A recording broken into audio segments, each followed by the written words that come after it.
চলুন আজ একটা গল্পে ডুব দেওয়া যাক। মানে গল্পটা শুনতে খুব সাধারণ মনে হতে পারে, কিন্তু আসলে এটা একদমই সাধারণ না। এটা হলো একটা শক্তিশালী কিন্তু একেবারে না বলা একটা যোগাযোগের গল্প। আর এই গল্পটা শোনার পর দেখবেন নিজেদের নিয়ে কিছু গভীর প্রশ্ন করতে ইচ্ছে করবে। তো এই প্রশ্নটা মাথায় রেখেই চলুন গল্পটা শুরু করি। কারণ পুরো গল্প জুড়ে আমরা কিন্তু এই প্রশ্নটারই উত্তর খোঁজার চেষ্টা করব। আর কে জানে, হয়তো নিজেদের অভিজ্ঞতা নিয়েও নতুন করে ভাবতে শুরু করব। গল্পের শুরুটা ঢাকার একটা বিজ্ঞান মেলা থেকে। আচ্ছা, একটু চিন্তা করুন তো, চারিদিকে কেমন একটা মাহল, তরুণ সব উদ্ভাবকেরা ঘুরছে, নতুন নতুন আবিষ্কার নিয়ে সবার মধ্যে উত্তেজনা, হইচই। ঠিক এই রকম একটা প্রাণবন্ত পরিবেশে আমাদের গল্পটা দানা বাঁধতে শুরু করে।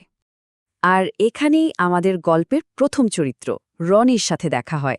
ওর প্রজেক্টটা ছিল দারুণ, রোবোকিউ, একটা এআই সার্ভিস রোবট যে কিনা কথা বলতে পারে।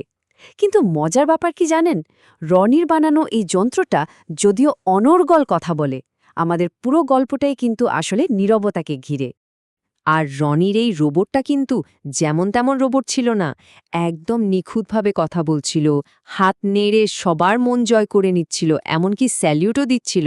মানে এক কথায় বলতে গেলে পুরো মেলার কেন্দ্রবিন্দু হয়ে উঠেছিল এই রোবোকিউ। প্রযুক্তি দিয়ে যোগাযোগের কি অসাধারণ একটা উদাহরণ, তাই না?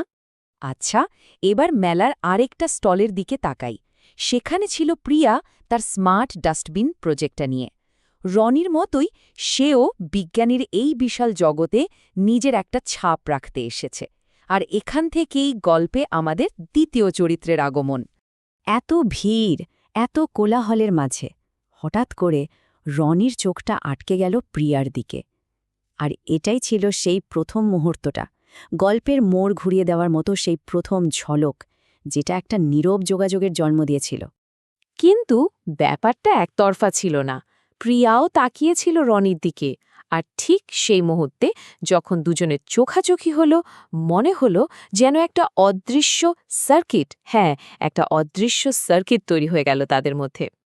আর জানেন সবচেয়ে গুরুত্বপূর্ণ বিষয় কোনটা? কোনো কথা হলো না, একটা শব্দও না। আর এই যে নীরবতা, এটাই তাদের এই না বলা সম্পর্কের ভিত্তি হয়ে দাঁড়ালো।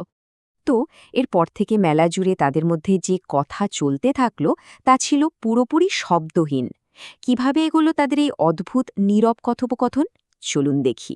দুজনের আচরণ ছিল ঠিক যেন আয়নার প্রতিবিম্বের মতো। রনি একটু আড়াল থেকে মুচকি হেসে তাকিয়ে থাকত, আর প্রিয়াও একটু দূর থেকে ওকে দেখত। মানে দুজনেই নিজেদের প্রজেক্ট নিয়ে ব্যস্ত, কিন্তু তাদের মনোযোগটা ছিল একে অপরের দিকে, যেন একটা নীরব নাচ চলছিল দুজনের মধ্যে। আর এটা কিন্তু শুধু একবারের ঘটনা না, মেলা চলাকালীন বেশ কয়েকবারই তাদের চোখাচোখি হয়েছে। আর প্রতিবারই কোনো কথা না বলে ওরা একে অপরকে একটা হালকা হাসি দিয়েছে। এটাই ছিল যেন ওদের নীরব সম্মতি, ওদের না বলা বোঝাপড়া। কিন্তু ভাবুন একবার, এত কিছুর পরেও একটা শব্দ উচ্চারিত হলো না। একটা হাই বা তোমার প্রজেক্টটা তো দারুণ, এই সহজ কথাগুলো যেন কোথায় হারিয়ে গেল সেই নীরবতার মধ্যে। আর এখানেই কিন্তু গল্পের সবচেয়ে বড় প্রশ্নটা সামনে চলে আসে, যে ছেলেটা এমন একটা রোবট বানিয়েছে যেটা এত সুন্দর করে কথা বলতে পারে, সেই ছেলেটা নিজে কেন একটা কথাও বলতে পারল না?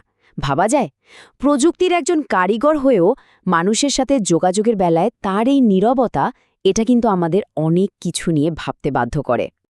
এরপরই গল্পের মোড়টা একদম ঘুরে যায়। মেলা শেষের ঘোষণাটা আসতেই কেমন যেন একটা চাপা উত্তেজনা, একটা হারানোর ভয় কাজ করতে শুরু করে। এরপর যা হলো তা যেন শুধুই একটা ছুটে চলার গল্প। মেলা শেষ হওয়ার সাথে সাথে রনি মরিয়া হয়ে প্রিয়াকে খুঁজতে লাগল, আর ওদিকে প্রিয়াও বাসের জানালা দিয়ে রনিকে খুঁজে চলেছে। কিন্তু দুজনের চেষ্টাই ব্যর্থ হল, সংযোগটা পুরোপুরি তৈরি হওয়ার আগেই যেন হারিয়ে গেল। কিন্তু গল্পটা কি এখানেই শেষ? না, একদমই না।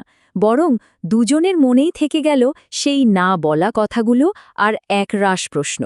কি চলছিল ওদের মনে তখন? হোস্টেলে ফিরে রনি ওর রোবটটার দিকে তাকে আফসোস করে। ওর নিজের বানানো প্রযুক্তি যেন ওকে ওর মানবিক দুর্বলতাটা চোখে আঙুল দিয়ে দেখিয়ে দিচ্ছিল। আর অন্যদিকে প্রিয়ার মনেও কিন্তু একই প্রশ্ন ঘুরপাক খাচ্ছে। সেও সেই ছেলেটাকেই খুঁজছে, যে ছেলেটা একটা কথাও বলেনি কিন্তু শুধু চোখ আর হাসি দিয়েই অনেক কিছু বলে গিয়েছিল। এটা থেকেই বোঝা যায় ওই নীরব যোগাযোগটা ওর কাছেও কতটা দামি ছিল। আর এভাবেই গল্পটা একটা অসমাপ্ত জায়গায় এসে দাঁড়ায়। দুজনে হয়তো আজও একে অপরকে খুঁজে চলেছে, শুধু একটা দৃষ্টি বিনিময় আর একচিলতে হাসির স্মৃতিটুকু নিয়ে। সেই যে না বলা কথাগুলো, ওগুলোই হয়তো ওদের সবচেয়ে বড় স্মৃতি হয়ে থেকে গেল। তাহলে একদম শুরুতে যে প্রশ্নটা ছিল সেখানেই আবার ফিরে আসি। এই গল্পটা শোনার পর নতুন করে ভাবতে ইচ্ছে করছে, তাই না? যে কিছু স্মৃতি বা অনুভূতি কি সত্যি শব্দের চেয়ে অনেক বেশি শক্তিশালী হতে পারে? এমন কি কোনো যোগাযোগ আছে যা প্রকাশ করার জন্য আসলে কোনো ভাষারই দরকার হয় না?